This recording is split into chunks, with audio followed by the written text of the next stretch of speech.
Bottoming should never hurt.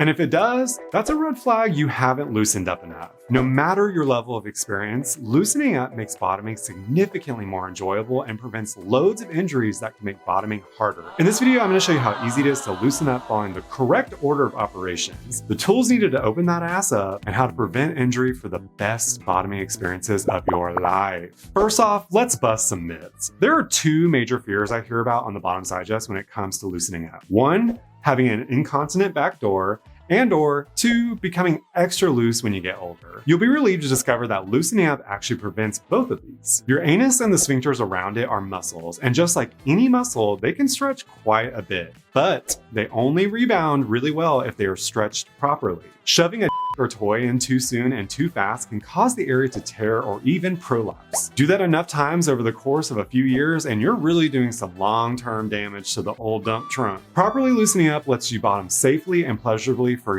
years to come. Period. In order to loosen up safely, we need some tools. A lot goes wrong or totally skipped altogether here. Some people even wait to be in the heat of the moment, knowing damn well they're gonna hop on that way too fast. And no, poppers ain't a part of our toolbox. More on that in a minute. Here's what we are gonna need: water-based and/or silicone lube, your nose for breathing, your fingers, and a set of anal toys that progress in size. Let's talk about pain for a second, because pain is also a tool in your toolbox. If you're feeling pain during bottoming, this is a key indicator your internal and external sphincters have not been loosened up enough. Once you're past the sphincters, there actually aren't a whole lot of pain receptors there. The area around your anus and sphincters, though, are full of nerve endings, meaning this is where the pain you're feeling is coming from. So if you're feeling pain, it typically has nothing to do with what's going on deep inside and everything to do with that first couple inches in your booty hole. This is why poppers should never be a part of your loosening routine. Pain is your body's way of saying, back off, so that you can actually begin to relax and stretch out more. If you force things, you're only going to get tighter. When it comes to bottoming, pain can be a good thing because we have the opportunity to back off, loosen up some more, and then take more than we ever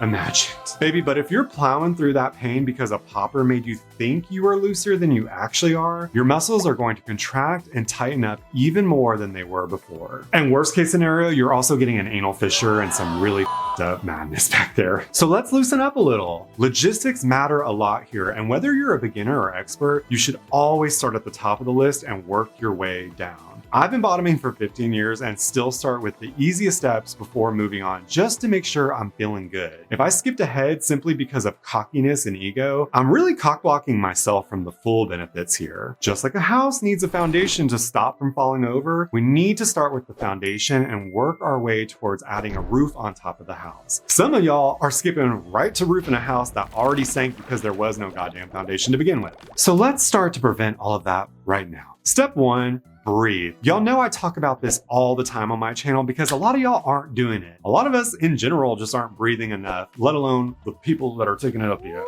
Why put your finger up your butt if you haven't even breathed off your day? Your stress levels vary day to day and they make your muscles clench and tighten. Honor that every day is different and start things off with some deep breaths. Box breathing is my favorite way to chill out, and I'll continue breathing like this even with a finger or toy in the following steps. Inhale for 4 seconds, hold for 4 seconds, exhale for 4 seconds, hold that for 4 seconds.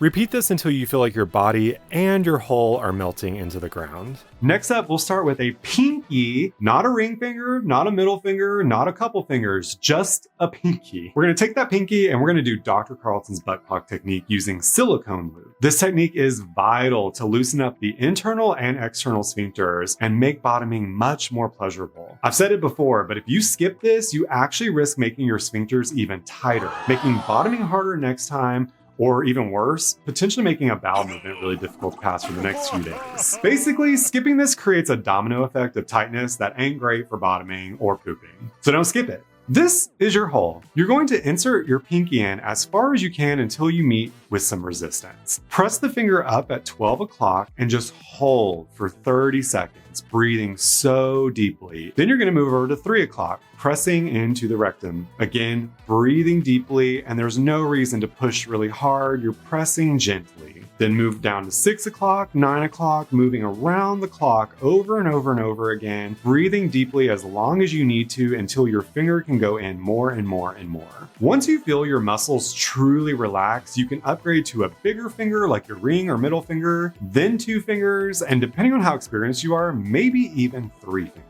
After you've spent some time there and again feel your muscles relax and open up, it's time to upgrade again. I like using a toy that progresses in size like plugs or dilators, starting with the smallest and working up to the largest as things relax. Since our goal is to open up for bottoming, you'll actually want to avoid putting a butt plug all the way in. Doing so will allow your sphincters to clamp down on the tapered part of the plug, meaning they aren't getting stretched out. If you're going to use a plug, insert it and stop right here for the most optimal stretching. In all of these steps, you'll know when you're good to progress when you feel your muscles melting around the fingers, toys, etc. This is your muscles relaxing and telling you that they can handle what's up your bum at the moment. Any sensation of stinging or pain would be the opposite and a key indicator that you should regress rather than progress. A bonus tip is to bear down on any of these steps.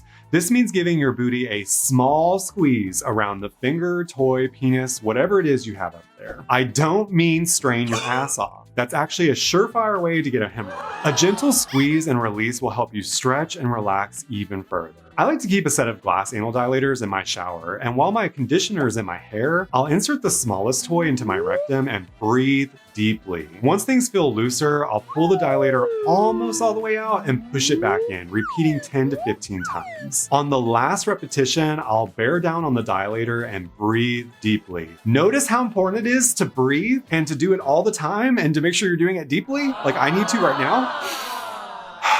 Then I'll progress to the next dilator, repeating all those steps. It might sound like a lot, but all in all, it only takes about 5 minutes and it strengthens my mind-body connection for the next time I bottom. Mastering relaxing is the ultimate key in your bottoming journey. If there was one thing you took away from this whole video, it's getting that mind-body connection and that relaxing mastered. Now you know how to loosen up your booty hole safely before getting into whatever it is you get into. You're about to experience bottoming in a whole new, glorious way. I promise. Revisit this video often for a refresher, and no matter how experienced you are, always start with loosening up to check in with yourself before rushing into Pound Town. You will have no regrets. Bottoms up.